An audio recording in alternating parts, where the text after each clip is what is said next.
Hello. Hi, friends. Thanks for joining us. Hey, just a reminder that we actually pre-recorded this because our family is going on a little road trip to celebrate my grandparents' 70th wedding anniversary. Yay! What an incredible milestone that we get to be a part of. But if you would like to like and comment, if you comment and stuff, we will make sure that we go back and get back to any comments. So let us know what you think about it. Share your thoughts as you listen along. This is great.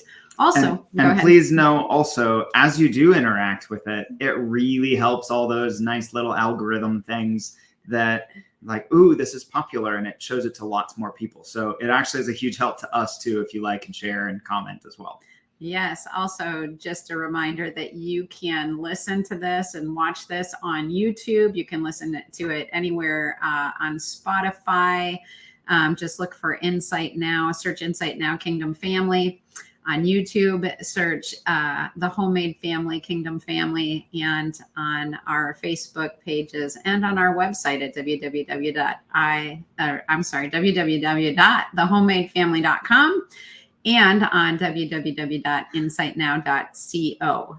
Now that we have all those little details out of the way, let's jump into today's topic. So our topic today is going to be parenting from God's voice. You might wonder, what does that mean? What does it mean to parent from what God says about you and what God says about your kids? Or how do you know what God says about your kids? And why would you want to parent from what God says about your kids? So we'll cover all of that and more coming up here in just a moment. But we have run into a new problem in our home. It's kind of funny because so many people think that we have the perfect family. And I'll admit we kind of do.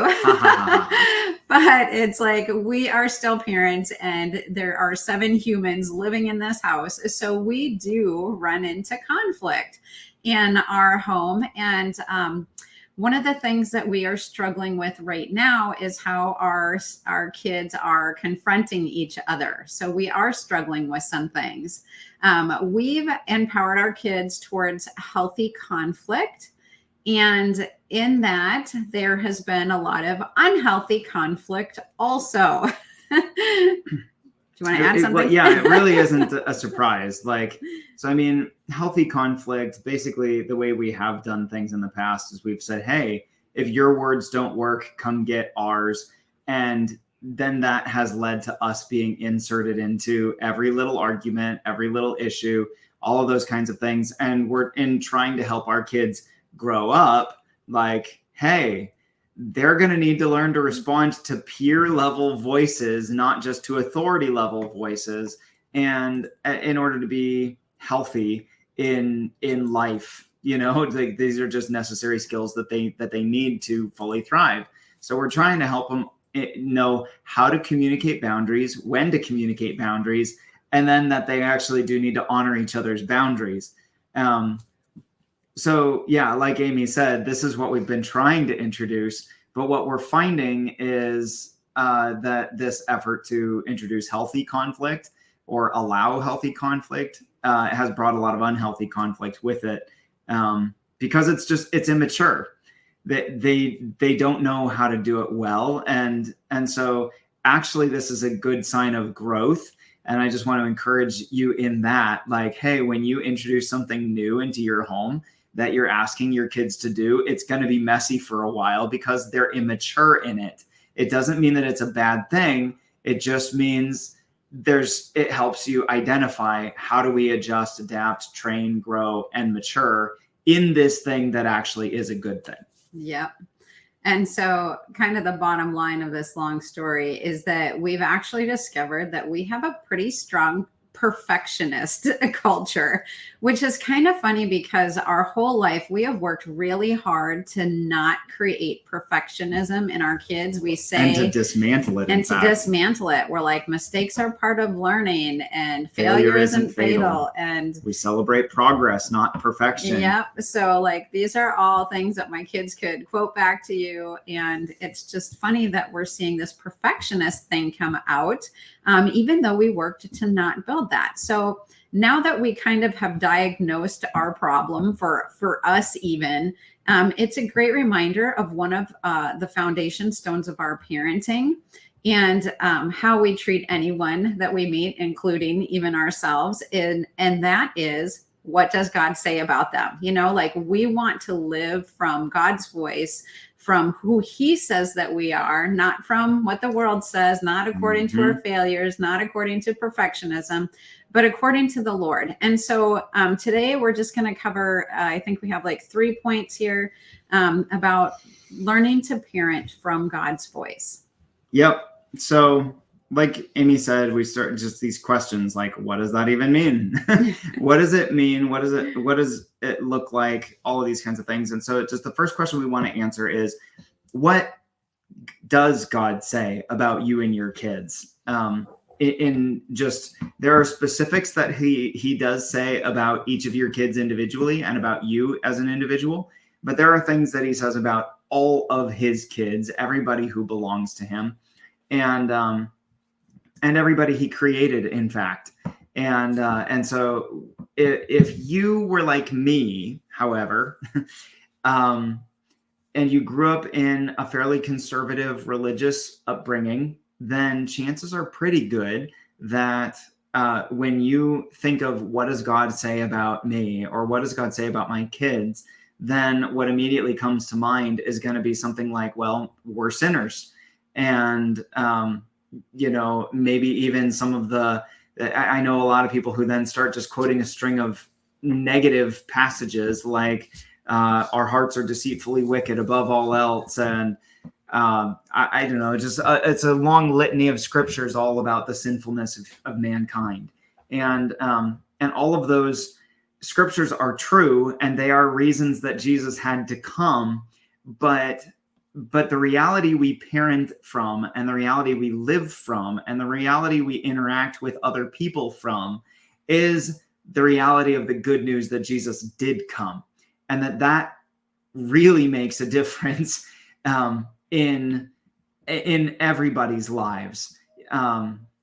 So specifically speaking, before we met Jesus, all those things were true. We had a sin nature. We were sinners from birth. We were all of those things. But when we came to Jesus, the biblical reality is that as soon as we came to Jesus, who we used to be died with Jesus on the cross. And we, right in that moment, became born again as a new creation, that the old was gone and the new has begun. And the rest of our life is learning what that really means and how true it is in reality. And this is Romans 12:1 and 2, where we are transformed by renewing our minds into, what that means is, the more we understand how true our transformation already is, the more we live transformed lives.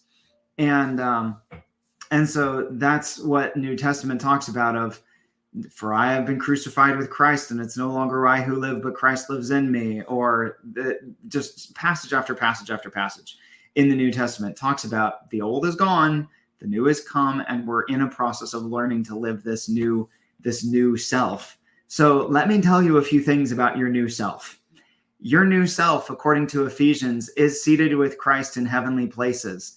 And it says that where he is seated in heavenly places happens to be far above all rule and authority and power and dominion and every name that is named, which means you're seated above those things too. Colossians says that Jesus disarmed the rulers and authorities and put them to open shame by triumphing over them in him. That he has transferred us out of the domain of darkness, the dominion of darkness, into the kingdom of his beloved Son. That he has canceled the record of debt that stood against us, nailing it to the cross. These things are true about you.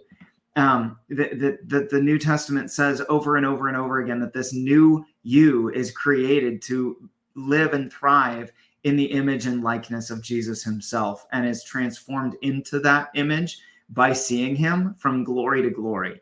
that this is who you are and this is what he's created you for. And so this is what God says about you. God isn't talking about you or your kids because of who you used to be. He's talking about who you are because of Jesus. And of course that he isn't going to speak to who you used to be, and he is going to speak instead to who he destined you and purposed you to be. Because if you remember, God's voice has creative power. So if he was always talking about who you used to be, he would be recreating your old self with your sin nature continually in your present day. That's not what he desires from your life. So he's not going to keep reminding you, this is how you screwed up, and this is the mess that you made, and this is the sin you're in. That's not the way Jesus talks to you or your kids. Instead, what Ephesians 5 says is he washes us with the pure water of his word so he can present to himself a bride, pure and spotless, holy and without blemish. And so literally he purifies you and sanctifies you by speaking to you. He creates in you the perfected, beautified, glorified bride simply by speaking to you. Yeah, I think that's really a powerful truth. And even like what we have to help shape our children is our voice. Yes. And how we see them and what we're calling them into. And even with ourselves, you know, if I'm constantly thinking that I'm a bad mom or he's a bad dad or a bad husband, then we actually begin to believe that about each other. And then it starts coming out, and then our behavior follows what we truly believe.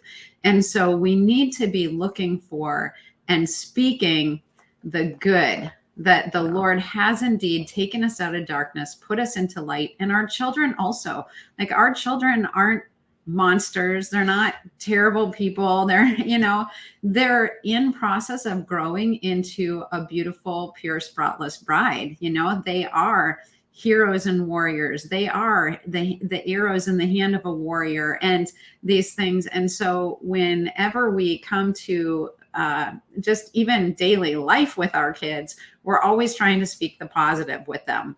Yeah. Yeah. So really good, Nathaniel. So knowing what God says about your kids actually forms the basis for any discipline or correction that you do in the first place. Yes. The alternative is you've got like a list of rules and you're trying to conform to this list of rules. And that's what builds perfectionism, because you can measure, are you living the rules? Are you obeying? Are you faithful or are you not? And none of us can be perfect according to the list of rules.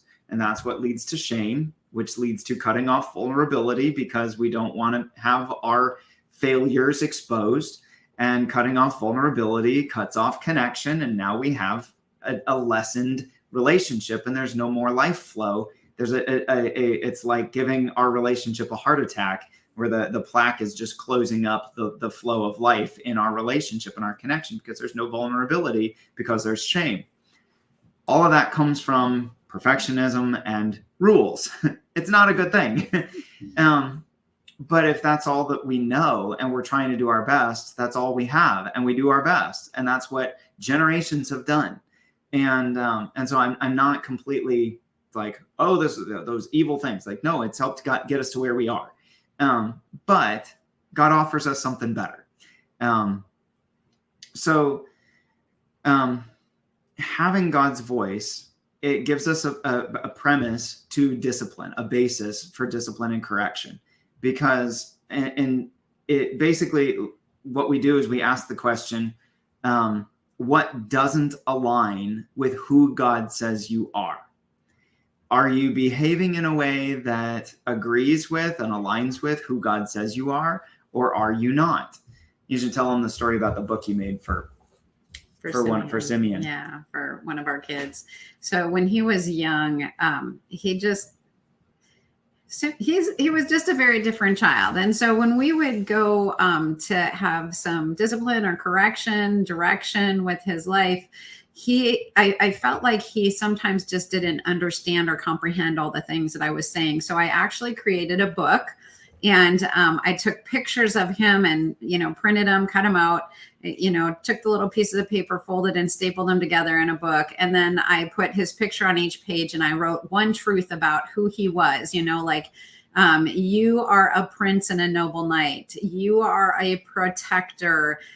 You're smart and wise. And then anytime that he would have a behavioral issue or something that, like we said, we don't discipline for the behaviors or for a list of rules, but rather because they were falling short of the glory that the Lord had called them to, or Right. who they're supposed to be.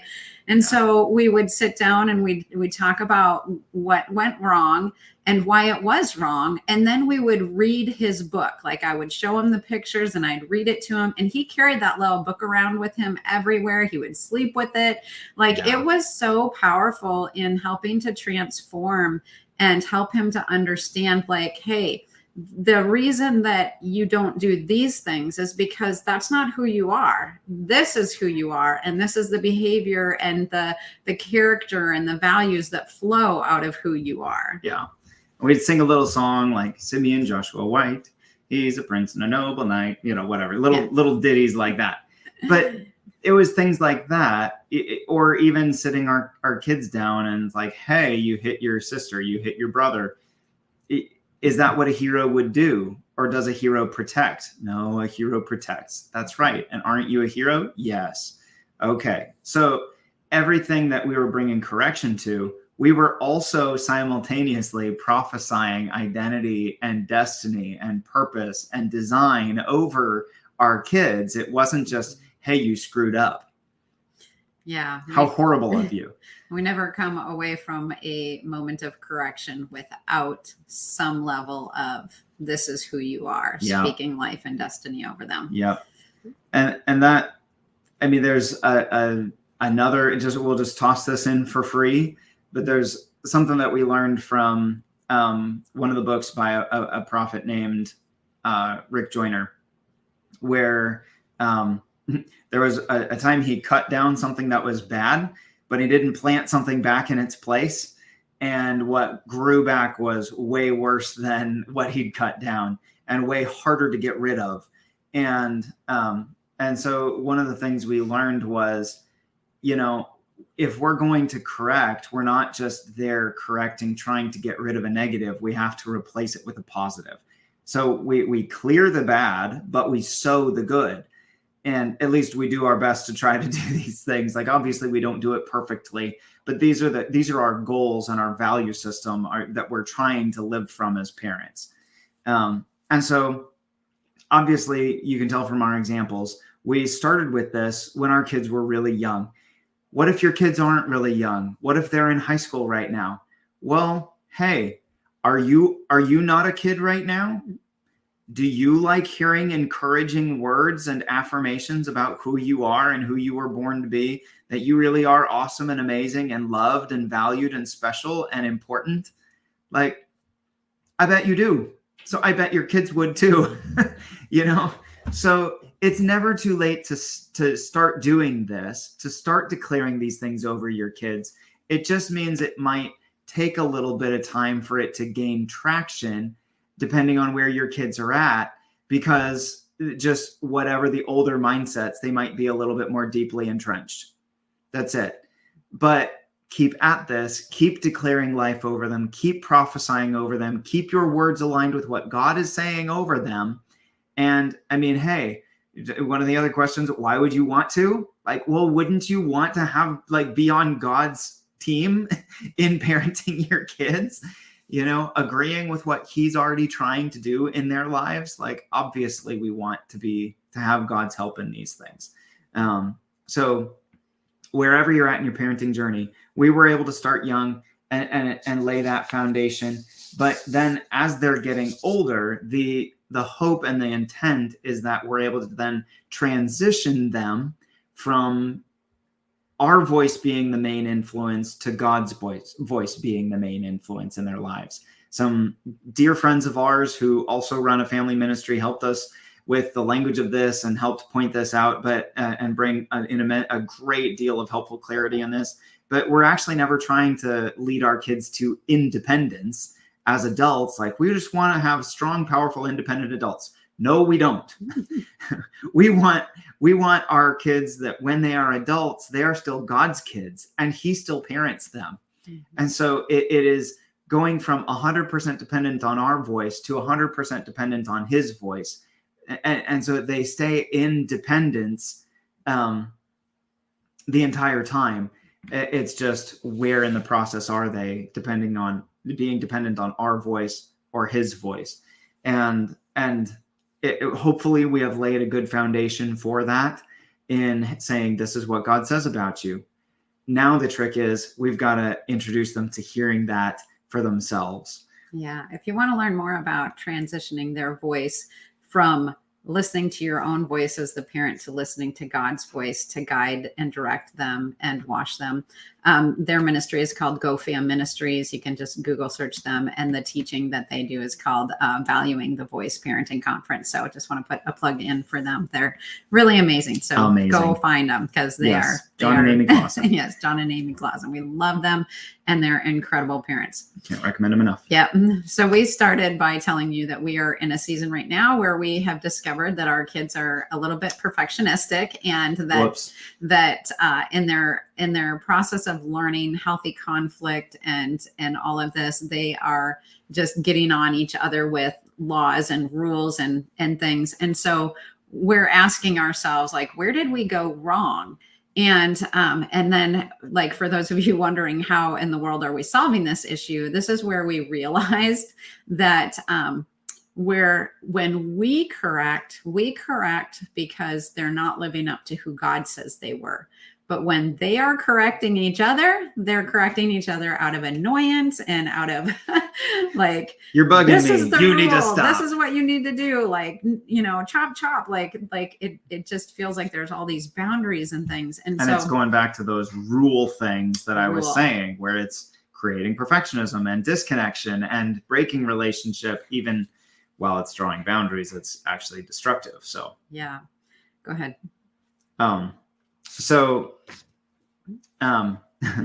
Sorry, I wasn't ready. I thought I was going to jump back in. Right? Yeah, I thought you were. Apparently, I finished her sentence too effectively. I'm sorry.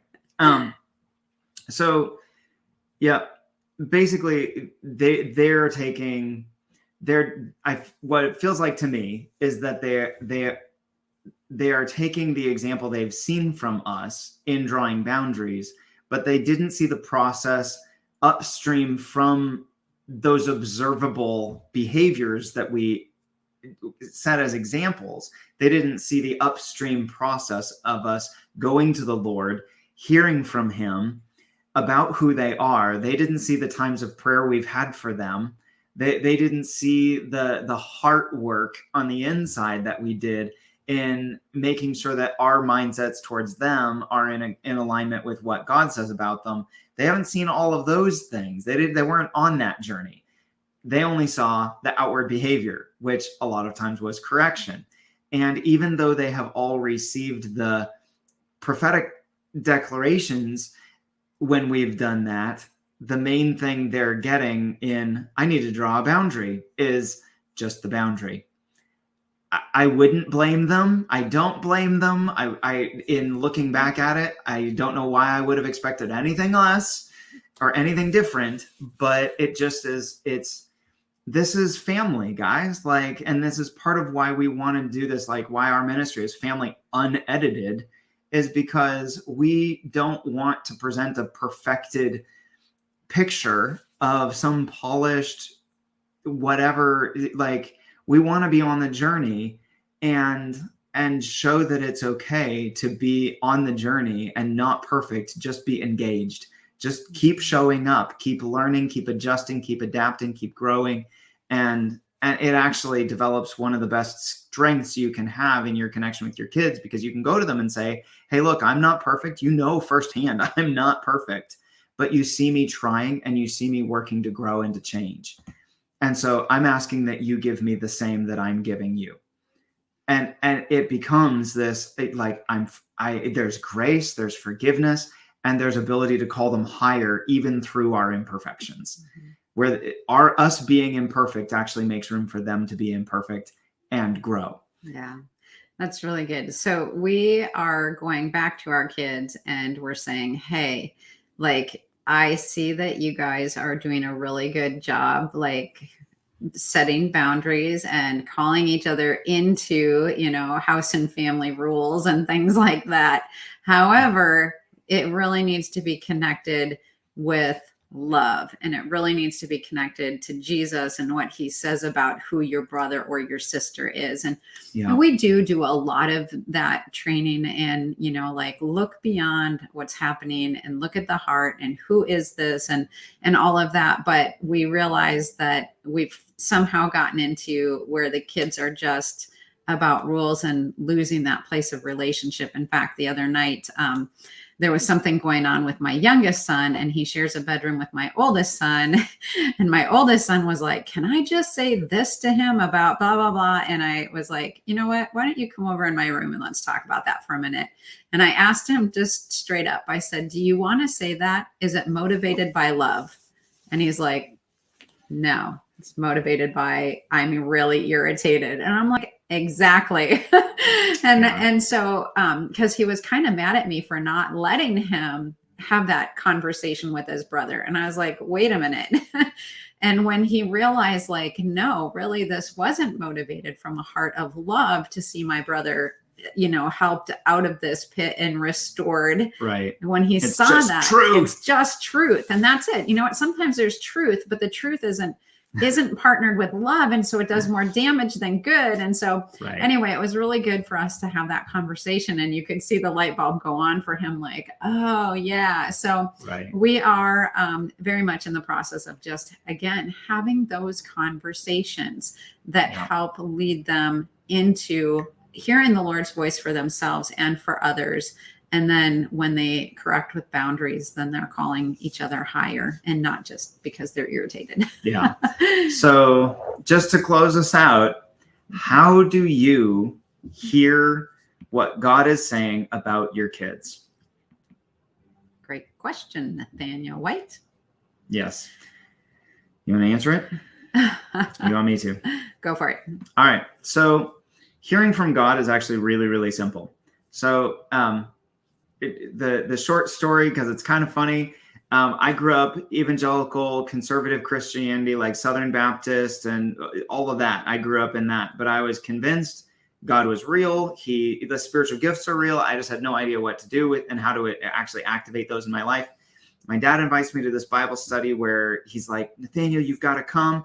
This guy, he's leading it. He's teaching us how to prophesy. It's amazing. We do it every single week. You got to come. So super nervous. I show up and I don't know what to expect. Like, I don't know if like the Spirit of the Lord is going to descend upon me and cause me to utter forth holy utterance, like whatever. I had no idea what was going to happen. And the pastor leading it, he just simply says, it's like you and two other guys in a circle, grab an extra chair, have this empty chair next to you, pretend Jesus is sitting in it, ask Jesus what he wants to say to Josh, which happened to be the guy that was the first guy I ever prophesied over. Still a friend of mine today, actually. And he said, the first thing that pops into your head is probably what Jesus is saying, and he only has nice things to say. Go. That was all the prophetic training I had. And guess what? It worked. And we have done this for 15 years. We have been training and equipping people in prophecy and hearing the voice of the Lord for 15 years. We haven't done it any different because it works and it's super simple. And so again, just in case you missed it, just like pretend Jesus is sitting right next to you, ask him what he says about your kids. And the first thing that comes into your mind is probably what he's saying. I would encourage you, write it down, because as you write it down, in order to steward it and remember it and things like that, what you're faithful to steward, he grows, he expands on, he adds to. So write it down, and before you know it, you'll start hearing more. It might be just a word or a phrase or a sense of something at the very beginning, but over time, it'll be more. It'll turn into conversation. It'll become a beautiful connection between you and the Lord, and you'll really, truly get confident in that connection. And the last thing I would say on that is just if there is anything that comes up that you feel like you've heard that you're like, that seems a little far out there, I don't know what to make of that, or I don't understand, find somebody that you do trust, who you have confidence, they hear the voice of the Lord, and just ask them about it. Say, hey, I was praying about my kids, asking God what he says about them, and I felt like he said this. What do you think? Yeah. And even less mystical way, like what Nathaniel said, everything is true and great and perfect. And in fact, that's even still how I spend most of my time when I'm like, okay, Lord, what would you have me say to this person? Or what would you like to say to me? And then I just listen. But if you need a less, out there way, some real simple things are to go ahead and look in scripture. And what does God say about who we are? That we're more than conquerors, that we're overcomers, that we're children of the living God, that we're loved, that we're accepted, some of those things, and create some of those. I would say too, like, go in your child's bedroom at night when they're sleeping. And when you look at them, like, what are all the things that you feel and see and love about who they are? Go ahead and sit down and just journal. Like, I've done this a couple of times, just written notes to my kids about the qualities and the characteristics that I see about who they are. And I've written those letters to them and given them to them, because do it when you are feeling your heart turned in love to them. Like, set aside specific time and just dream about, if I could dream about the perfect person that you are created to be, this is what you would look like, and just write that out. And that will help to draw out that the words about who you are. With Simeon, we just took that in that book that we did for him. We just took real simple truths, like, you're a prince and a noble knight, you're a protector, you're loved, and you are loving, and just simple truths too. And then, yes, the prophetic vision is so good too. Like, you get a sense for who your kids are and what God has called them to. And it's really fun to even have them just sit and compliment. We call it compliments, compliment each other. Like, what do you see in each other? And to see the specific different things that really come out as strengths in each child. Those can be the other things that you use for those identity words and the words of prophecy that you call them into as you go and parent. Yeah. And just the one clarification of something you just said that I would offer is, like, in those times when your heart's really turned towards your kids and you write out, like, what if the perfect version of them, don't give that to them like with a "you're not there yet" kind of way of saying it. Like, actually use it as a declarative, like, you are this, you are, and make those as declarations, declaring those truths over them. Because again, like we said, if they believe it about themselves, all of a sudden you'll see it coming out in the way they live. Awesome.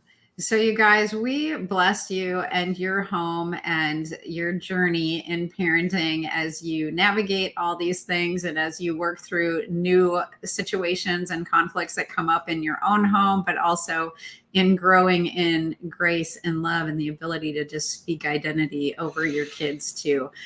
We will be back here next week. Like we said, live, if you want to go ahead and like, comment, share, we'll comment back for you guys. And we will be live next week, Friday. God bless your week. Bye.